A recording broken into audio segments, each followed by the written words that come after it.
First unit topic 1 है इसमें money. What is money and define the term money. तो अलग अलग लोगों ने इसको अलग तरीके से डिफाइन किया है। ऑर्डिनरी लैंग्वेज में अपने पैसे को यानी मनी को क्या मानते हैं? Anything which is generally acceptable as payment for goods and services and for discharge of debt लिखा है। कितने कितने फंक्शन है इसके यहाँ पे पता चल जाएगा। देखो तुमको पहली बात तो फर्स्ट इज, देखिए पहली बात कि एनीथिंग कुछ भी चीज हो सकती है, नॉट नेसेसरी कि पेपर का टुकड़ा हो, कि सिक्का हो, कुछ भी, गाय भी हो सकती है मनी, बराबर। पर वो जनरली एक्सेप्टेबल होना चाहिए विदाउट एनी डाउट। वो भी किसके लिए? गुड्स एंड सर्विस के पेमेंट के लिए एंड तुम्हारी डेट को डिस्चार्ज करने के लिए। मतलब वो पैसा दो ने, तो जिसके पास से तुमने कोई सर्विस ली है, डेट रोज क्रिएट होती है। जैसे मैंने कोई सब्जी खरीदी ना, वो 10-12 सेकंड के लिए डेट क्रिएट हुई जब तक मैंने उसको पैसा नहीं दिया, तो मैं क्लियर ऑफ कर देता हूँ डेट को वहां पे। अब डेफिनेशन ऑफ मनी में D.H. रॉबर्टसन एग्जैक्टली वही डेफिनेशन है। Anything which is widely accepted, ज्यादा एक्सेप्टेंस जिसको हो, इन पेमेंट फॉर गुड्स और इन discharge of other kind of business obligations. Obligation यानी जवाबदारी। तुम्हारी जितनी भी जवाबदारी है सबको तुम पूरा कर सकते हो पैसे के यूज करने से। फिर walker, money is what money does, मतलब ये डेफिनेशन में फंक्शंस ऑफ मनी पे ज्यादा फोकस किया गया है। मनी क्या काम करता है उसके ऊपर ज्यादा फोकस किया गया है।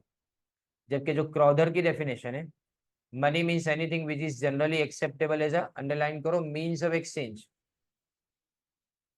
यानी सबसे पहला फंक्शन इसके अंदर बताया गया, it is a medium of exchange.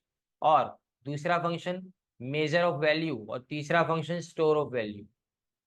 Mean of exchange यानी कोई भी चीज को एक्सचेंज करेंगे, माइंड में कैलकुलेशन पैसे से करते हो। तुमने बोला कि मैं तो फोन दे के फोन लेके चली आई, मैंने फोन दिया, दूसरा फोन लेके मैं चली आई, but that is also calculation is done in mind with the help of money only. तुम पैसे से ही उसको तोलते हो कि ये फोन कितने का था और लिया वो फोन कितने का है, लाइक दैट। और मेजर ऑफ वैल्यू यानी किसी भी चीज की कीमत को मेजर करेंगे हम पैसे से। और स्टोर ऑफ वैल्यू, अगर पैसा संभाल के रखना है, गोल्ड अपने क्यों खरीदते हैं? कि उसके अंदर वैल्यू स्टोर होती है। मकान अपने क्यों खरीदते हैं? क्योंकि उसके अंदर वैल्यू स्टोर होती है। This definition is self explanatory because it covers all the important functions of money. और इसमें सबसे ज्यादा जिस चीज पे फोकस किया गया है वो जनरल एक्सेप्टेबिलिटी, मतलब पैसा वही है जो एक्सेप्ट किया जाए। सब जिसको विदाउट एनी डाउट एक्सेप्ट कर लेते हैं। अभी मैं 2000 की नोट किसी को दूं तो वापिस आएगी वो, कोई लेगा नहीं ना वो, क्योंकि उसकी एक्सेप्टेबिलिटी नहीं है, बराबर ने। पर एक साल पहले वही आराम से ले लेते थे कोई भी। Now according to Kent, money is anything which is commonly used and generally accepted as a medium of exchange और as standard of value. Same definition से तुम इसमें से कोई भी दो डेफिनेशन लिख सकते हो, पर छोटी समझ के डेफिनेशन मत लिखना, right. Money it was money does लिख के चले आओगे, दैट इज रॉन्ग, वो गलत है। फिर आगे primary functions of money, Kinley उसने क्लासिफाई किया 3 ग्रुप के अंदर। एक primary functions of money, functions of money अपने कर रहे हैं। इसमें प्राइमरी फंक्शन में मीडियम ऑफ एक्सचेंज है। मीडियम ऑफ एक्सचेंज का मतलब मीडियम या तो मीन्स ऑफ पेमेंट, पहली लाइन में लिखा, अंडरलाइन करो। जितने भी ट्रांजेक्शन्स गुड या तो सर्विस के होते हैं ना, वो सब के सब with the help of money होते हैं, पैसे से ही होते हैं। ट्रांजेक्शन जो भी अलग अलग गुड्स के किए जाते हैं वो इंडिपेंडेंटली किए जाते हैं, कुड बी कंडक्टेड इंडिपेंडेंटली। यानी मतलब मैं परचेस करूंगा तो मुझे सेल करने की जरूरत नहीं है तभी के तभी। पहले क्या होता था? एक्सचेंज होता था बार्टर सिस्टम में। अब वो बार्टर सिस्टम जैसी नहीं है कोई चीज। हम क्या करते हैं, एक जगह से खरीद के चले आते हैं, फिर एक जगह पे अपने बेचना होता है, दूसरी जगह बेच देते हैं। तो इंडिपेंडेंट ट्रांजेक्शन हो गया। पहले परचेज एंड सेल दोनों पार्टी के बीच में होता था, अब ये नहीं होता। Purchase of one good does not require simultaneous sale of another good. This means money has divided a barter transaction into two parts. पहले हमने सेल कर दिया, जो चीज अपने पास है उसका हमने सेल किया, और उसके बाद में हमने परचेस किया जिसकी हमको रिक्वायरमेंट है। तो हम यहाँ पे कौन सी डिफिकल्टी से अपने आप को आजाद कर देते हैं? Double lack of double coincidence of wants. मतलब मैं अगर गेहूं लेके निकलता हूँ मुझे चावल चाहिए, तो चावल वाले को अगर गेहूं में दे रहा हूँ तो वो सामने से मना कर दिया कि मुझे गेहूं नहीं चाहिए, मुझे तो दूध चाहिए। ये वाली कंडीशन यहाँ पे अब नहीं होगी। ये बार्टर सिस्टम का लिमिटेशन था। As a medium of exchange money is use to make and receive all payment. Payment करने के लिए और पेमेंट रिसीव करने के लिए दोनों में आपको पैसे चल जाते हैं। फिर आता है उसके बाद में measure of value. Money is use to measure the value of all goods and services. Modern, modem लिखा है, it is modern, MODERN। Modern money using economy, value of every commodity is expressed in terms of money. The price of goods उसको अपने money के अंदर देखते हैं ना, पैसे से। जैसे अपने बात करें, चेयर है तो 400 रुपए की, तो इसका मतलब जो चेयर चेयर की वैल्यू है ना वो 400 रुपए के बराबर है। Since all the transactions, all the values are measured in terms of money, it becomes easier to determine the rate of exchange between various goods and services. ये फैसिलिटी बार्टर सिस्टम में नहीं थी। बार्टर सिस्टम की limitation में पहली leg of double coincidence of one, उसके बाद में मेजर ऑफ वैल्यू आता है। इसका मतलब अगर कोई बार्बर है तो वो बार बार अपनी सर्विस को कैसे मेजर करेगा? ऐसा तो है नहीं तो ऐसा बोलेगा कि 1000 में तो 4 अंडे दे के जाओ, बराबर 1 लीटर दूध दे के जाओ। ये सब कितनी अलग अलग वैल्यू निकालनी पड़ेगी। लेकिन यहाँ पे सिर्फ एक कॉमन वैल्यू है, 400 रुपये, बात खत्म, बराबर। Since as a measure of value, money serves as a unit of account. Unit of account मतलब हिसाब रखा जा सकता है जिसका, उसको यूनिट ऑफ अकाउंट बोलते हैं।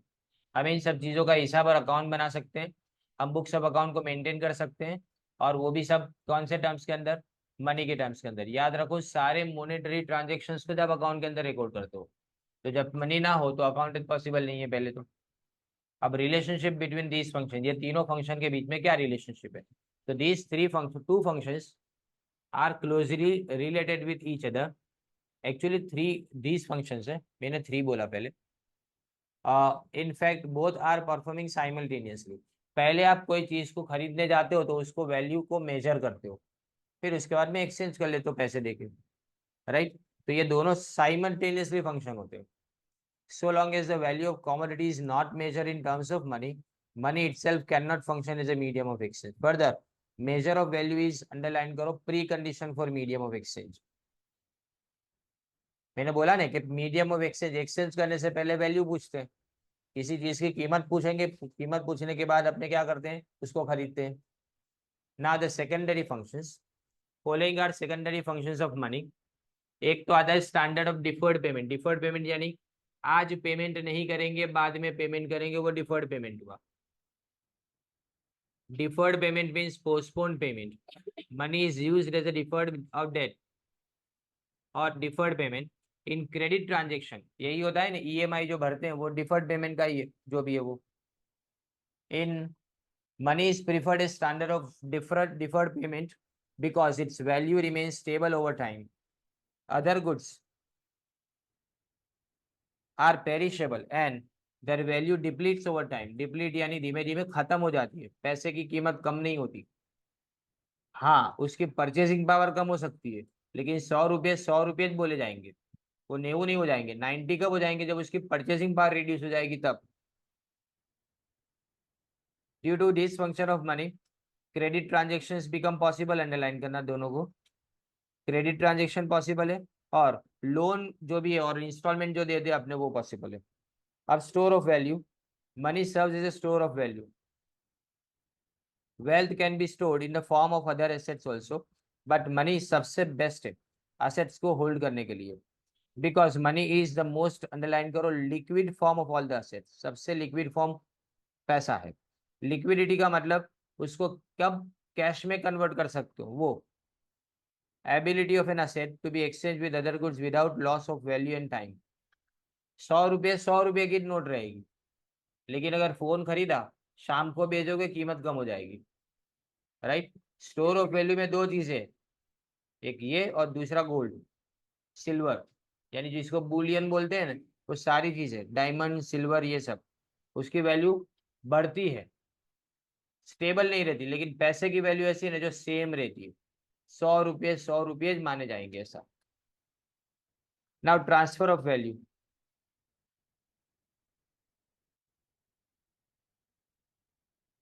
Money helps in transfer of value of one person to another and from one place to another. It is difficult to transfer fixed asset, but by converting those into money, their value can easily be transferred from one place to another. यानी उसको पैसे को अपने क्या करे, अगर अपने transfer कर दे, पैसे को ट्रांसफर कर दे, तो जगह बदल सकती है उसकी, यानी ट्रांसफर ऑफ वैल्यू आसानी से हो सकता है, पर्सन या तो प्लेस पे। पैसे ट्रांसफर करना आसान है, कैश भी ट्रांसफर करना आसान है, अलग अलग डिनोमिनेशन की कैश आती है ना। अपने यहाँ सबसे बड़ी नोट कौन सी है? 500 की अभी। अपने यहाँ सबसे बड़ी नोट अभी कौन सी है? 500 की। लेकिन पहले 2000 की नोट थी, उसके पहले 1000 की नोट थी, अब 500 रही। इससे फायदा क्या होता है? बड़े ट्रांजेक्शन ऑटोमेटिकली कम हो जाते हैं, क्योंकि बड़े ट्रांजेक्शन आपको कैसे करना अच्छा लगता है? बड़े ट्रांजेक्शन आपको सिर्फ और सिर्फ चेक या तो बैंक ड्राफ्ट से करना अच्छा लगता है, बराबर नहीं? जर्मनी में इनकम टैक्स नहीं है, पता है तुमको? There is no tax, income tax नहीं है गवर्नमेंट, इसमें ट्रांजेक्शन टैक्स होता है खाली। बैंक में कैश भरोगे, ट्रांजेक्शन करोगे इसमें, और वो कंट्री हमसे ज्यादा टैक्स कलेक्ट कर पाती है, क्योंकि वहां पे डायरेक्ट टैक्स नहीं है, सबका सब इनडायरेक्ट है। अपने जो जीएसटी बोलते हैं ना, उस तरह से टैक्स स्ट्रक्चर बना दिया है। एवरी पर्सन हैज टू पे टैक्स, कोई भी इंसान इससे बाकात नहीं रहता। इसके पीछे पीछे कारण क्या है? क्योंकि वहाँ इनकम ज्यादा है, यहाँ ऐसा नहीं कर सकते, यहाँ सब पे टैक्स नहीं लगा सकते।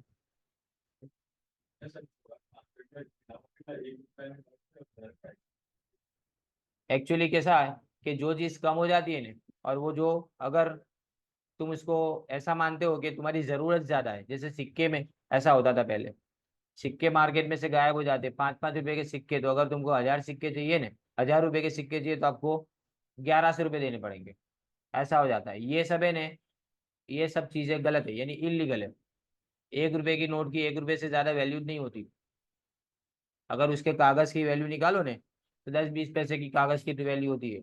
1 रुपए का जो सिक्का आता है ना, वो 1 रुपए का सिक्का अगर उसकी मेटल को पिघला लिया जाए ना, तो 1 रुपए नहीं आती उसकी वैल्यू, बराबर। पर लोग इसमें भी जरिया जरिया ढूंढ लेते हैं।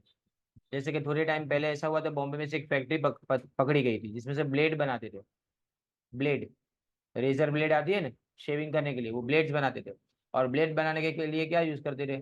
सिक्के, करेंसी के कॉइन्स यूज करते थे। अब ब्लेड से जो मेटल मिलता है, सिक्के से जो मेटल मिलता है, उसकी वैल्यू ज्यादा नहीं है, लेकिन ब्लेड की वैल्यू बढ़ जाती है ना।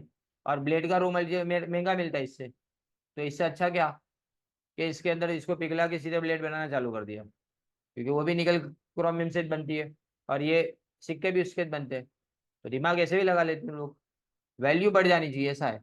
अपने जो बात कर रहे हैं यहाँ पे ट्रांसफर की, तो ये कैसे है कि अपने जितने पैसे ट्रांसफर करना चाहते हैं, कैश बैग में लेके जा सकते हो तुम, पर गाय को कैसे बांध के जाओगे? बाटा सिस्टम में गाय थी पहले, राइट। फिर आता है उसके बाद में contingent functions. A consumer can maximize his function by spending his money according to the law of equi marginal utility. क्या? Equi marginal utility, what is equi marginal utility?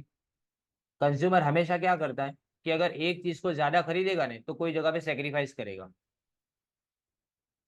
हर बार मिलने वाली यूटिलिटी सेम रखने की वो कोशिश करेगा, दो या तो दो से ज्यादा कमोडिटीज के अंदर। तो इसी तरह से वो क्या करेगा? लास्ट रुपी स्पेंड करके, आखिरी पैसा स्पेंड करके जितना मैक्सिमम सेटिस्फेक्शन मिलेगा, उसको गेन करने की ट्राई करेगा। Similarly, producers can maximise their profit by equalising marginal productivity of different factors of production. क्या लिखा है? मार्जिनल प्रोडक्टिविटी, मार्जिनल यानी एडिशनल यूनिट को ऐड करने से जो नया प्रोडक्शन होता है ना, that is marginal productivity, extra production. और ये भी पैसे से ही पॉसिबल है। और with the help of money, हम अलग अलग फैक्टर्स ऑफ प्रोडक्शन का, नेशनल इनकम में कितना कंट्रीब्यूशन, उसको आसानी से काउंट कर पाएंगे। So it helps in distribution of national income. Money provides the basis for credit, credit transaction जितने भी होते हैं, वो प्राइमरी डिपॉजिट के ऊपर क्रेडिट क्रिएशन, इसी में सीखेंगे अपने ये सब्जेक्ट में। Money serves as a bearer of option. Money can command any commodity और service in the world if he has, यानी मैन कैन कमांड, सॉरी, पैसे से आदमी कोई भी चीज खरीद सकता है। सो मल्टीपल और डाइवर्जेंट वांट को सेटिस्फाई करने का जरिया तुम्हारे लिए पैसा है। तो पैसा है तो सब कुछ खरीदा जा सकता है। अब ये आता है इसके बाद में तो जो empirical measures of money supply है, इस पे से आपको समझ आएंगे एमसीक्यू वाली एग्जाम में, क्योंकि एंड सेम में तो पिछले साल भी नहीं पूछे थे, पिछली बार भी नहीं पूछे थे, राइट। तो इसलिए अभी करके तो जाने के, पर अपने को पता नहीं है, यानी कोई इसके ऊपर रिलाई ना करे, अब आंसर सब याद करने के अपने को। और एज यूजुअल जैसे मैंने आगे बताया था, थियरी जैसे जैसे कंप्लीट होगी वैसे वैसे आपको याद करते रहना है, टेस्ट लेते जाऊंगा मैं। अब यहाँ measurement of effective and accurate money supply is more important for monetary analysis and policy formulation. Moreover if it is measured it becomes easy to control. पैसा अगर कितना मार्केट में घूम रहा है वो पता होने, तो इसको कंट्रोल कर सकते हैं। अभी कोई पूछे इंडियन गवर्नमेंट को कि कितना पैसा मार्केट में घूम रहा है, तो उसके पास किस तरह का हिसाब होगा कि कितनी करेंसी नोट मार्केट में इश्यू हुई है, राइट। और कुछ बैंक्स ऐसी है ना कि जो तुम फटी हुई करेंसी नोट लेके जाते हो ना तो आपको रिप्लेस करा देती है, तो वो कितनी वापिस आती है ना वो भी देखते हैं, वो सब रिजर्व बैंक के पास जाएगी, बराबर ना। तो ये जो भी इन्फ्लेशन है कि नहीं, इन्फ्लेशन कब होगा, जब मार्केट में जरूरत से ज्यादा पैसा हो, तो इन्फ्लेशन है। जब मार्केट से पैसा गायब होने लगे, या उसकी मोबिलिटी यानी जिसको वेलोसिटी बोला जाता है वो कम हो जाए, तो हमको ऐसा लगता है कि मार्केट में डिप्रेशन डिप्रेशन या तो रिसेशन का टाइम पीरियड आ गया। तो हम सबसे पहले कन्वेंशनल अप्रोच की बात करें यानी ट्रेडिशनल, ये अप्रोच क्लासिकल इकोनॉमिस्ट ने डेवलप किया था, अंडरलाइन करते जाना एमसीक्यू के लिए ये। क्लासिकल इकोनॉमिस्ट, इसके हिसाब से जो मीन्स ऑफ पेमेंट की तरह से एक्सेप्टेबल है ना वही पैसे के अंदर इंक्लूड की जाएगी। तो इसमें सिर्फ सी और डी डी आता है। M1 is equal to C plus D D, C यानी करेंसी इन सर्कुलेशन यानी करेंसी नोट्स, और दूसरा डी डी यानी demand deposit with commercial bank. Demand deposit मतलब आपका सेविंग्स अकाउंट में रखा हुआ पैसा, और वो सारे पैसे कि जिसको कभी भी जाओ विड्रॉ कर सकते हो तुम बैंक से, राइट, वो सब डिमांड डिपॉजिट के अंदर आता है। अब ये अप्रोच को अंडर डेवलप्ड कंट्री के लिए ज्यादा सूटेबल माना जाता है, और इसको नैरो अप्रोच बोलेंगे, अंडरलाइन करो। एक्चुअली ये सब्जेक्ट तुम्हारे लास्ट जो सेमेस्टर के सब्जेक्ट है उसकी कंपैरिजन में काफी सिंपल है, बराबर। इसमें डायग्राम्स बहुत कम है, मुझे तो लगता है कि खाली एक दो जगह पे रेयर अपने डायग्राम्स देखने को मिलेंगे। पर ये जो है ना, उसमें कुछ जगह पे जो क्वेश्चंस है ना उसको आपको ऑप्शन में छोड़ना ही पड़ेगा, क्योंकि टेक्निकल क्वेश्चंस को अपने याद नहीं कर पाते। ये सब तो सिंपल है।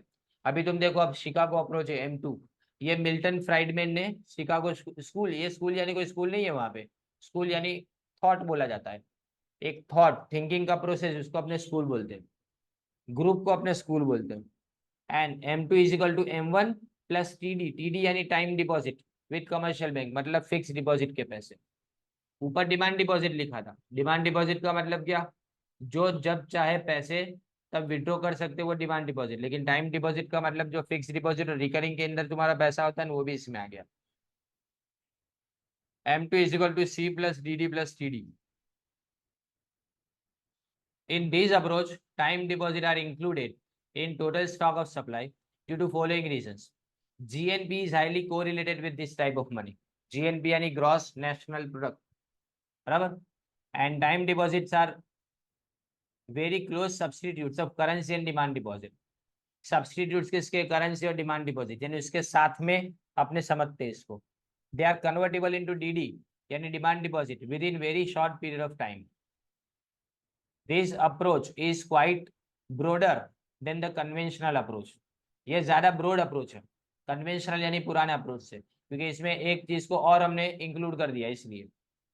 फिर उसके बाद आता है गर्लियन शॉ अप्रोच, ये M3, इसमें NMA आता है। NMA का मतलब नियर मनी एसेट। अब सवाल, बाकी सब तो समझ में आ जाता है, चलो C हमने समझ लिया करेंसी, DD समझ लिया, TD समझ लिया, अब NMA यानी क्या। तो फॉर एग्जाम्पल नीचे लिखा है देखो, जो हाईली लिक्विड है ना वैसी एसेट जैसे treasury bill, government security bonds, claims on financial institution, right, ये सब जो भी है ना वो सब तुम्हारा सब्सटीट्यूट ऑफ मनी माना जाता है। क्या माना जाता है, सब्सटीट्यूट ऑफ मनी माना जाता है। इसको अंडरलाइन करना आप दोनों लाइन को, क्लोज सब्सटीट्यूट ऑफ मनी और highly liquid and can be easily converted into money with in short period of time यानी 1 ईयर। इसमें ट्रेजरी बिल जाते हैं, government security bonds and claims on financial institution.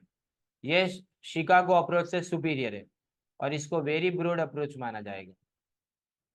Then final comes तुम्हारे लिए liquidity approach. This approach gives a much wider concept of money supply. According to liquidity approach, money supply should be viewed in terms of general liquidity. अब general liquidity यानी कितना भी liquidity market में available हो ना, वो सब अपने इसके अंदर देखना है। This approach gives a much wider concept. और सो money supply includes cash.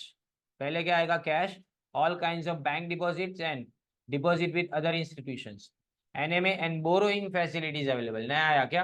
Borrowing facility. तुमको अगर अभी के अभी पैसे की जरूरत पड़े तो तुम कितना बैंक ओवरड्राफ्ट ले सकते हो, या तुम कितना कैश क्रेडिट ले सकते हो बैंक में से, ये जो भी है ना, वो तुम्हारी बोरोइंग फैसिलिटी हो गई। चार अप्रोच। उसके बाद में रिजर्व बैंक ऑफ इंडिया के अप्रोच, ये फॉरेन अप्रोचेस है। पहले कौन सा? नैरो, इसमें सी प्लस डी। उसके बाद में शिकागो अप्रोच में C plus D plus T. उसके बाद में गर्लियन शॉ अप्रोच के अंदर C plus D plus T plus near money asset, right. और इसके बाद में इसमें लिक्विडिटी सब चीजें आ गई, बोरोइंग फैसिलिटी भी इसके अंदर आ गई। तो वन बाय वन ऐड कर देंगे। अब रिजर्व बैंक ऑफ इंडिया ने 1967-68 तक एक मेजर रखा था। मनी सप्लाई का मतलब currency plus demand deposit, C plus D. और उसके बाद में एक ब्रॉडर मेजर हमने अप्लाई किया, जिसको एएमआर बोला जाता है। एएमआर यानी एग्रीगेट मॉनेटरी रिसोर्सेस। इसमें एएमआर यानी एग्जैक्टली तुम्हारा वो अप्रोच जो तुम्हारा किसमें था? शिकागो अप्रोच में था। C plus D plus T. पर 1977 अप्रैल 1977 मेरा आने के बाद 4 different measures of money supply को यूज किया गया। और इसमें M1 C plus D plus OD. OD यानी अदर डिपॉजिट्स। अदर डिपॉजिट्स में याद रखना ये फॉर्मूला आती है आपको, ये चार पूछे जाएंगे, ऊपर वाले एक भी नहीं। शिकागो अप्रोच कभी कभी आता है, राइट, पर ये वाला देखो। M1 के अंदर superior liquidity and therefore it is a narrow concept. Narrow concept में क्या लिखा है? Coins and currency with public cash on end of all banks is excluded. मतलब बैंक के पास पैसे नहीं, सिर्फ लोगों के पास पैसे। फिर डीडी यानी demand deposit of all commercial banks and cooperative banks, जिसको अपने इंटर बैंक डिपॉजिट इसमें से एक्सक्लूड कर दे। इंटर बैंक यानी मेरी बैंक के अंदर तुम्हारी बैंक का पैसा, या तुम्हारी बैंक के अंदर मेरी बैंक का पैसा। तो वो अंदर अंदर बैंक के अंदर पैसे रखते हैं ना, बैंक दूसरी बैंक में जो पैसे रखवाती है वो एक्सक्लूड किया जाएगा, वो नहीं लिखेंगे इसे। ओडी यानी other deposits held with Reserve Bank along with FI. FI यानी फाइनेंशियल इंस्टीट्यूशंस या financial intermediaries like IDBI, Industrial Development Bank of India, तो Board of India, foreign government, central bank of other countries, IMF, International Monetary Fund and World Bank. इनके पास जो भी पैसा होता है वो। अब जबकि M2 की बात करें, ये सब याद रखना है, फॉर्मूला याद रखने की ये सब। अब M2 यानी M1 plus postal saving deposit. Post office saving deposit वो भी लेस लिक्विड मानी जाती है डिमांड डिपॉजिट की कंपैरिजन में with banks, but demand deposit with banks but more liquid than time deposit, लेकिन टाइम डिपॉजिट से ज्यादा लिक्विड मानी जाती है। अब M3 is equal to M1 plus time deposits of banks, AMR यानी time deposit of all commercial bank M3 के अंदर इंक्लूड करेंगे, लेकिन इंटर बैंक टाइम डिपॉजिट को इसमें नहीं गिनना है, इसको एक्सक्लूड करेंगे। फिर M4 में M3 आएगा। उसके बाद में पोस्ट ऑफिस डिपॉजिट यानी TPOD यानी टोटल पोस्ट ऑफिस डिपॉजिट। इसमें NSC नहीं आएगा। NSC यानी क्या है? National saving certificate. National saving certificate scheme, इसमें पैसे आपको 8 साल या तो 10 साल में डबल हो जाते हैं, ऐसा कुछ बोला जाता है। M4 is the widest concept. It shows the aggregate monetary stock in India. Aggregate monetary stock कौन बता रहा है? तो M4। M1 and M3 concepts are widely used because the statistics are regularly published by RBI। तो M1 M3 ज्यादा use किए जाते हैं, लेकिन M4 सबसे वाइडेस्ट कंसेप्ट है, ये याद रखना।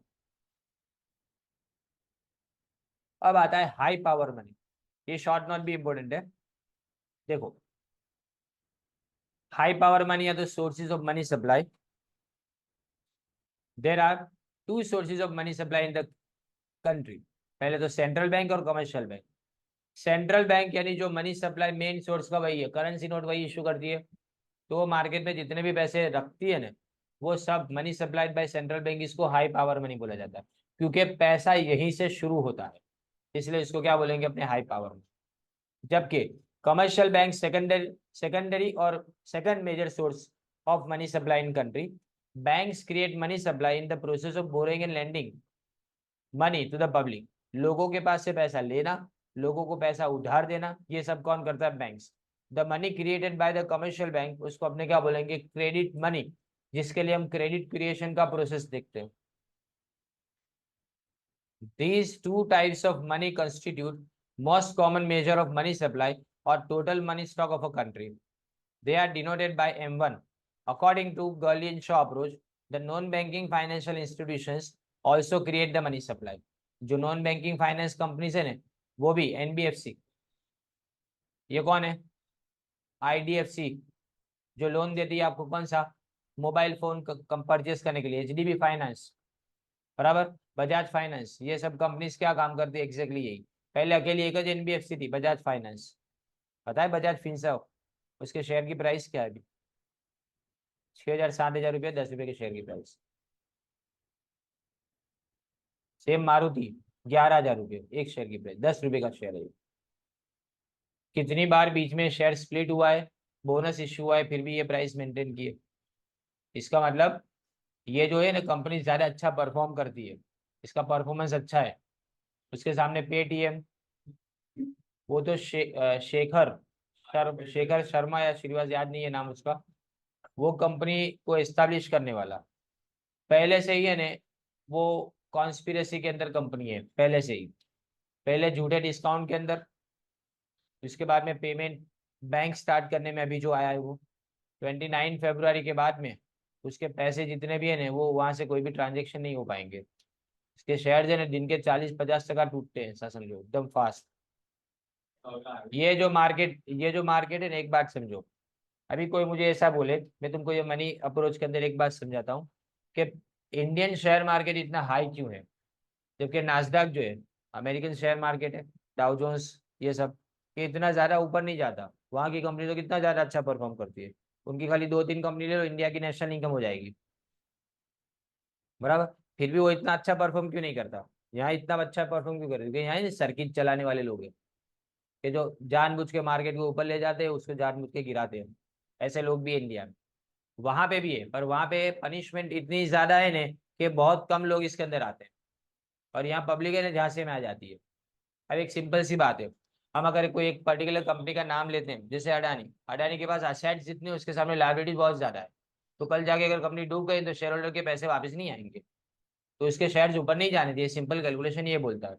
इसके सामने अगर हम बॉम्बे डाइंग की बात करें, तो इसके पास 11,000 करोड़ की प्रॉपर्टीज है, जिसके सामने इसकी रेट कुछ 6-7 हजार करोड़ के अंदर है, राइट. तो ये 11,000 को बेचेगी, तो 6-7 हजार को तो क्लियर कर पाएगी, और बाकी पैसे भी रिटर्न आएंगे. तो इसका फंडामेंटल ज्यादा अच्छा है.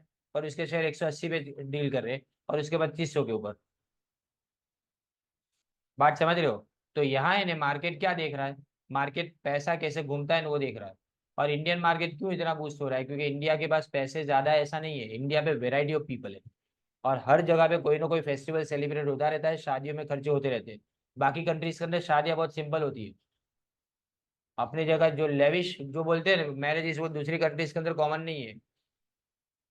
मैरिज किया जो अपने चर्च के अंदर, रजिस्ट्रेशन करवा दिया उसका, देन आफ्टर एक स्मॉल पार्टी अरेंज की जाती है, अपने जितने भी कुछ करीब के रिश्तेदार, उसके लिए कितना भी अच्छा पैसा वाला क्यों ना हो. तो वो खर्चे वहां नहीं होते, यहाँ उस तरह के खर्चे वो चलता रहता है. फेस्टिवल्स चलते रहते हैं, तो हर तरह की डिमांड होती रहती है. जब भी नया फेस्टिवल आएगा, नए कपड़े चाहिए,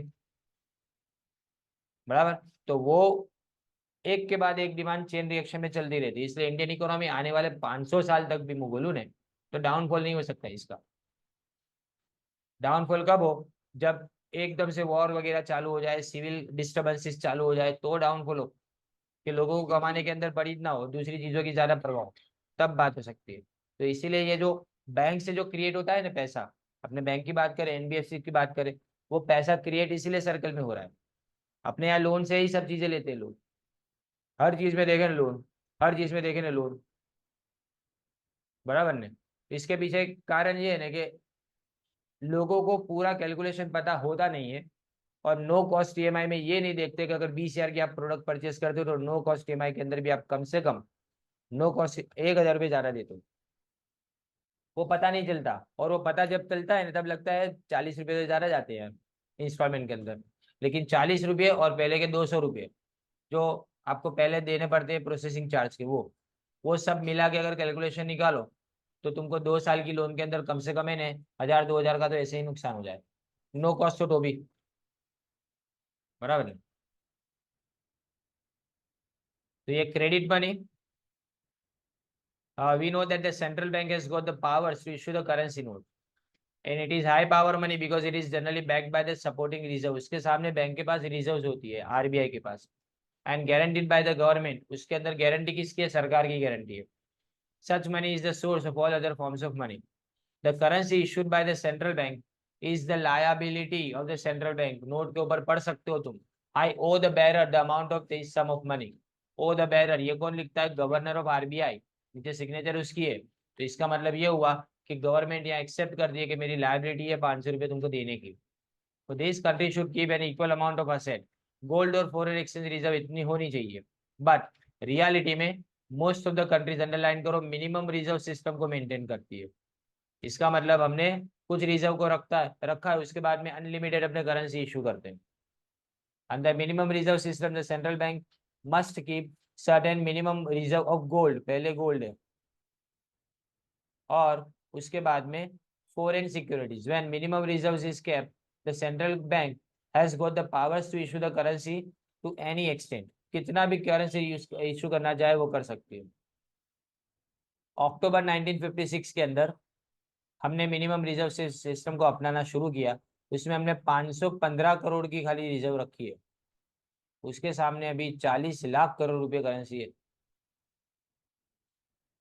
कितना बोला मैंने?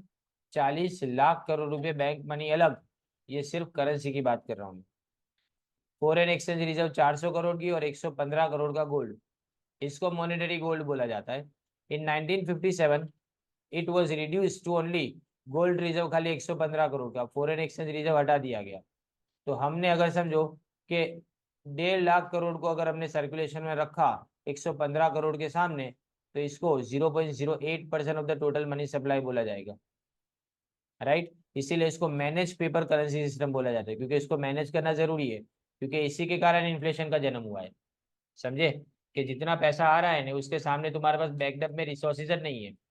सोर्स के बिना तुम पैसे इशू किए जा रहे हो, और वो पैसे जिसके पास जाते हैं वो लोगों के पास इनकम अननेसेसरीली इंक्रीज हो रही है, उसके सामने सप्लाई ऑफ गुड्स नहीं है, तो प्राइसेस बढ़ती है या इन्फ्लेशन क्रिएट होता है। पूरा सब्जेक्ट तुम्हारा मैक्रो इकोनॉमिक्स से ज्यादा मैं मानूंगा कि मॉनेटरी इकोनॉमिक्स है। Now, sources of high power money. In India, there are two sources of high power money, namely Reserve Bank of India and the Government of India. Reserve Bank of India (RBI) issues 2, 5, 10, 20, 50, 100 and 500. 2000 मत लिखना। Denomination it is reserve money, ये reserve money बोला जाता है। लेकिन government of India 1 रुपए की note और कोइंस को इशू करती है on behalf of GOI, right. Manage करने का काम किसका है? आरबीआई का। इश्यू करने का काम आरबीआई का, लेकिन ऑन बिहाफ ऑफ गवर्नमेंट है। उसके ऊपर भारत सरकार लिखा जाता है, सिक्के के ऊपर पढ़ना भारत सरकार लिखा जाता है। उसके ऊपर आपको वो क्या बोले, 4 लायंस वाला जो सिंबल है वो दिखाई देता है, राइट। और पीछे आरबीआई लिखा होता है 10 रुपए के सिक्के पे, आरबीआई लिखा होता है 10 रुपए के सिक्के पे। जब 1966 के बाद ग्रीन रिवॉल्यूशन चला था ने, तो पीछे गेहूं का सिंबल होता था, एग्रीकल्चर इस कंट्री का सिंबलाइज करने के लिए। ठीक है, इतने बड़े बड़े आते हैं, मेरे पास है भी, बड़े सिक्के आते थे पहले। अभी वो सिक्के बेचने जाए तो 8 रुपए मिले उसका वजन के हिसाब से, 1 रुपए के सिक्के के 8 रुपए मिले। ऐसे सिक्के हैं मेरे पास, 10 पैसे का सिक्का भी है, 5 पैसे का सिक्का भी है। 5 पैसे का सिक्का तो है ना, स्क्वायर आता था, स्क्वायर, और इसको है ना क्रॉस में रखा जाता है। 25 पैसे का, ये सब सिक्के भी यहाँ पे आसानी से मिल जाते हैं। पांच ये लोग है ना 50 रुपए 100 रुपए में एक एक सिक्के बेचते थे। अभी इसकी वैल्यू ना हो, 150 साल के बाद ही वैल्यू, तो अभी खरीद लेने के, वसीयत करके जाने की कि 150 साल बाद निकालना है जो भी बचे वो। It forms only 7 to 8% of the total high power money. ये जो कॉइन्स है ना वो खाली 7-8% होते हैं। अब H is equal to C plus R plus O. C यानी करेंसी, ये पूछा जाता है एमसीक्यू के अंदर, कौन सा आपको बताया जाएगा ये करेंसी है, ये तुम्हारा कैश रिजर्व है और ये तुम्हारी अदर डिपॉजिट है। सबको मिला के आपको हाई पावर मनी ढूंढना है। तो H is equal to C plus R plus O, लेकिन ओ जो है ना यानी अदर डिपॉजिट वो इतनी कम होती है ना, उसको फॉर्मूला से हटा के अपने क्या लिखते हैं, सी प्लस आर लिखते हैं। Therefore the cash reserve with commercial bank forms the base of money supply by the banks, so when R increases the credit money also increases, यानी जब भी आर यानी कैश रिजर्व बढ़ेगी तो क्रेडिट मनी बढ़ेगा, बराबर है।